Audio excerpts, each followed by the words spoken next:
کیونکہ وہ کیسا عالم ہے، وہ تماشا دیکھ رہا ہے، ادھر صحابہ کو مجروح کیا جا رہا ہے، اور صحابہ دین کے نقل کرنے والے، دین کے لانے والے، جب صحابہ کی عزت نہیں رہی، جب صحابہ کی حرمت نہیں رہی، جب صحابہ کا اعتبار نہیں رہا، تو پھر دین کا کیا اعتبار ہے؟ یہ تمام مسلمانوں کو یہ بات ذہن میں رکھنی چاہیے.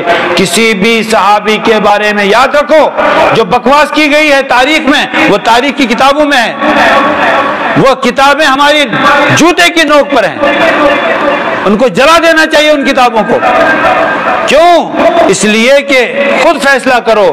ایک طرف قرآن کا فیصلہ ہے، وَكُلًّا وَعَدَ اللَّهُ الْحُسْنَى، ایک طرف قرآن کا تمغہ ہے رضی اللہ عنہم ورضوا، ایک طرف قرآن کی شہادت ہے اولئک هم الراشدون، اولئک هم المفلحون، اولئک هم الصادقون، یہ، اور ایک طرف تاریخ کا پلندہ ہے، اور تاریخ کی جو ہے کیا کہتے ہیں باتیں ہیں جن کا کوئی اعتبار. بتاؤ ہم تاریخ کا اعتبار کریں گے یا قرآن و سنت کا اعتبار کریں گے؟ یہ فیصلہ کرنا ہے کہ نہیں کریں؟ کوئی کہے گا فلاں تاریخ میں، کہو اس تاریخ کو لے جا کر آگ میں جلا دو. اس تاریخ کی ہمیں کوئی ضرورت، جو قرآن سے ٹکرائے وہ تاریخ ہمیں ضرورت نہیں ہے، جو حدیث سے ٹکرائے اس تاریخ کا کوئی اعتبار. ایک بات میں آپ کو بتاتا ہوں محدثین کی، 5 لاکھ راویوں کے حالات جمع ہیں. کتنے بتاؤ بھائی؟ 5 لاکھ.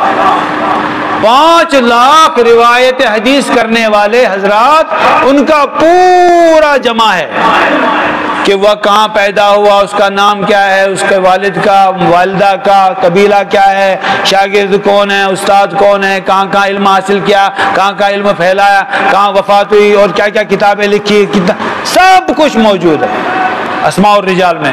5 لاکھ حضرات کے حالات قلم بند ہیں، اور یہ کسی قوم کے پاس نہیں ہے، صرف مسلمانوں کے پاس ہے الحمدللہ. اچھا، وہاں پر محدثین کے ہاں پھر دوسرا مسئلہ ہے جرح و تعدیل. بعض کے بارے میں کہا یہ قابل اعتبار نہیں، بعض کے بارے میں کہا یہ بڑا نیک اور صالح تھا، اس کو جرح و تعدیل کہتے ہیں. کسی پر الزام لگا اور کسی کو بری قرار دیا گیا. لیکن دیکھو ان 5 لاکھ میں جو صحابہ کا طبقہ ہے، کسی کی ہمت نہیں محدث کی، عالم کی، اس نے کسی صحابی پر تذکرہ کیا ہو. یہ جرح و تعدیل کا مسئلہ ہے صحابہ سے نیچے. صحابہ کے بارے میں آج تک کوئی مائی کا لال پیدا نہیں ہوا جس نے جرح و تعدیل سے کام لیا ہو. کیوں؟